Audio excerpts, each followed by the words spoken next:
how Prince William and Catherine are preparing Prince George for the throne. And we dissect new reports that claim Meghan Markle is busy trying to save her Netflix gig.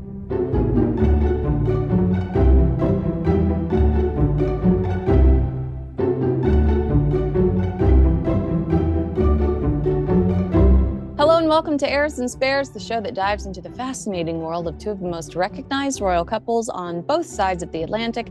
I'm Kinsey Schofield, and I'll be bringing you updates on Prince Harry and Meghan Markle right here in sunny California. And I'm Rupert Bell. Sorry I wasn't with you last week, but I had other matters on hand. But I'm delighted to be back to bring you all the latest news and what's going on in the UK with the Prince and Princess of Wales. All right, so there was an article in the Times, Rupert, that of course, sparked a lot of controversy. It was supposed to be this gorgeous profile on Princess Anne at 75 and how she doesn't plan to retire. She wants to stay similar to her father and that incredible work ethic and keep working until she's 90, which is clearly something we should celebrate. However, what's been picked apart in this piece is that, according to people close to Princess Anne, who we know as the hardest working royal, Prince William's lack of, busy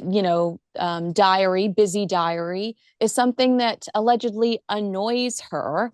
Did you read this article, and do you have a reaction to that? Like they say that she wants Prince William to do more of the bread and butter royal engagements, and I think to myself, this is such a no nonsense woman. Why do I not trust someone talking on her behalf? Does that make sense? I know exactly what you're saying. Look, she doesn't suffer fools gladly. She is, as we know, the hardest working royal, and obviously we've spoken about her when I like to mention every time when I was able to give her that award. Again, I've mentioned it. Sorry, Kinsey.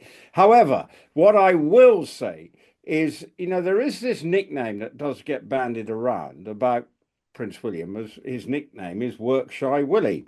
Now, I don't know whether I agree with that or disagree with that, but what I think she's implying is, we are short-staffed. So, William, if everything in the, once now the sort of worst is over with your wife, it's probably time to say, right, we got to knuckle down here because we're short of members, and I need all the help I can get. And bearing in mind, last year, remember, she was kicked pretty horrendously, or we don't know the exact circumstances, but ended up in hospital for 5 days. She still has a pretty intense workload. There are lots of investitures. I think she's implying that why do I do all these investitures?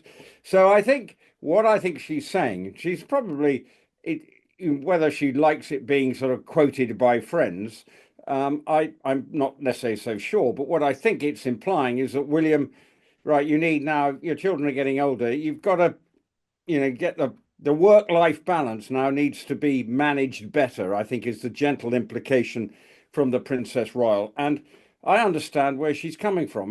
Look, it's a tough gig because obviously he still wants to be there for his children.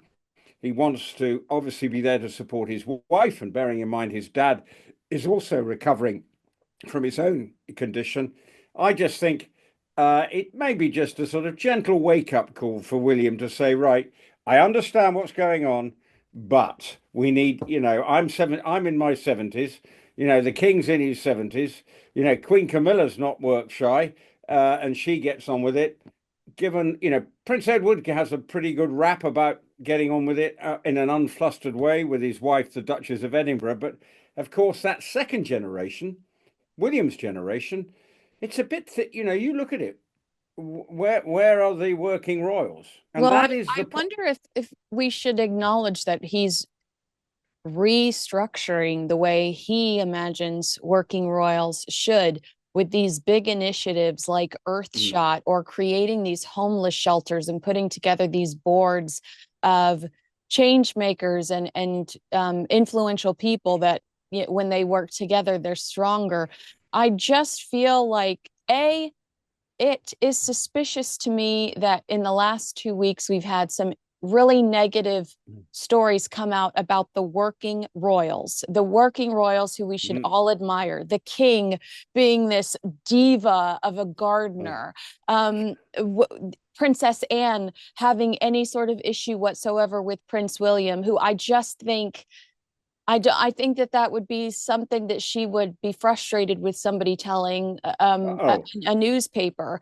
If that's true, at what point are we going to acknowledge that William has different expectations, and he's trying to do things his way, and it's for the health of his wife, it's for the growth of his children, and maybe it's the correct path forward. Well, one of the things the royal family always say, we need to be seen, right?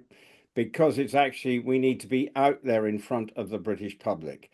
And that is a very good mantra because it helps cement their role in life. Now, he's absolutely correct in trying to focus on a series of serious initiatives, but at the same time, he can't be closeted up in Windsor, just concentrating on those every so often. And I have to say he does, but he's got to be aware that the public still want to see him. And that is part of the role of the monarch. And that's what has frustrated the current king, is that he's not been able to get out and engage with the British public. So it is a balancing act. And this is going to be, it's like, well, we talked about it when the Queen died. How was the king going to then move the monarchy on? Look, I think he's in a sort of holding. The king currently views, I'm in a bit of a holding pattern because I'm in my 70s and I'm not going to be on the throne as long as my mother, and goodness knows how long I will be on the throne, because I'm in a way for William then to have a long run at it. So it's a preparation for that. It's sort of being a steady hand on the tiller. Meanwhile, William has to get ready for the way he sees the monarchy working. But the one thing the British public will expect of the monarchy is to be out and about and to be seen. And that may not always correspond to how he wants to function.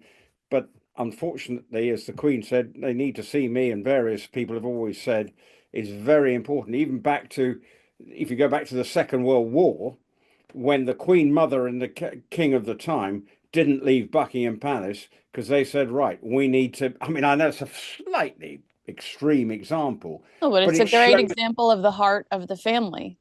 But that is what the family is about, is to be there with the British public and the British people. And so they said, right, they could have sugared off to some palace and, gone up to Balmoral and just run from there. But in a way, they said, no, we'll be in Buckingham Palace and we'll be there on the, bombs did land on Buckingham Palace.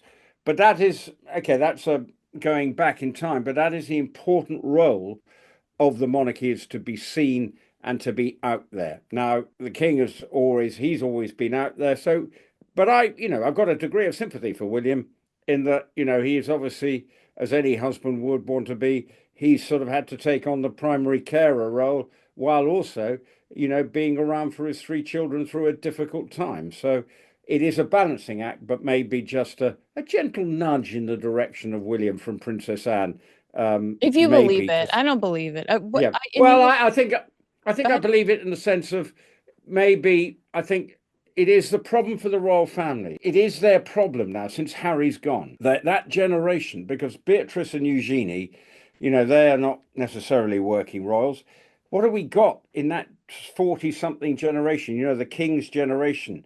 Anne's children, don't do it. Edward's children are still young, but maybe have a different course. So you see the problem for the royal family. The 60s and 70s are out there doing their thing, but where's the next gen?